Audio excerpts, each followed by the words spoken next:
NCERTकडून मराठा साम्राज्याच्या इतिहासाबाबत पाठ्यपुस्तकात बदल केल्याच्या निषेधार्थ शिवप्रतिष्ठान युवा हिंदुस्थानकडून सांगलीत आंदोलन करण्यात येणार आहे। 1 मे रोजी सांगलीमध्ये मराठा साम्राज्य सन्मान मोर्चा काढण्यात येणार असल्याचे शिवप्रतिष्ठान युवा हिंदुस्थानचे संस्थापक नितीन चौगुले यांच्याकडून जाहीर करण्यात आले। NCERTच्या माध्यमातून इयत्ता 8वी मधील मराठा साम्राज्याचा नकाशा हटवण्यात आलाय।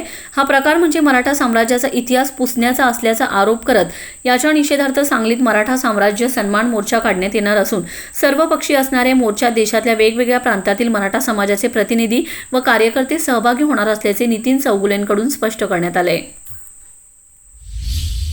हिंदवी स्वराज्य संस्थापक छत्रपती श्री शिवाजी महाराजांनी वयाच्या 14व्या वर्षी रायरेश्वरावरती शंकराच्या पिंडीवर स्वतःचा रक्ताचा अभिषेक करून हिंदवी स्वराज्य स्थापन करण्याची शपथ घेतली आणि ती संपूर्ण आयुष्य घोडदौड करून ती शपथ पूर्ण केली आणि हे हिंदवी स्वराज्य उभं केलं।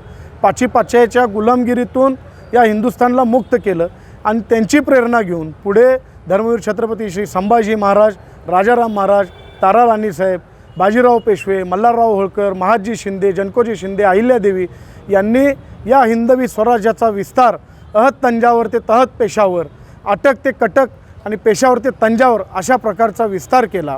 हा विस्तार म्हणजेच हिंदवी स्वराज्य म्हणजेच मराठा साम्राज्य।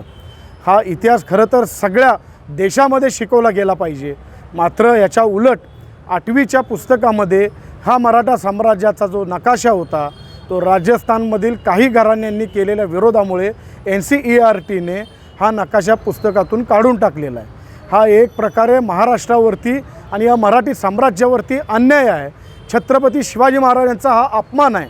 म्हणून ह्या अपमानाच्या विरोधात आम्ही NCERTच्या विरोधात निषेध करण्यासाठी, त्याचबरोबर 1 मेला महाराष्ट्र दिन आहे म्हणून या महाराष्ट्र दिनाच्या दिवशी हिंदवी स्वराज्य म्हणजेच मराठा साम्राज्य सन्मान मोर्चा आम्ही या सांगलीमध्ये आयोजित करतो।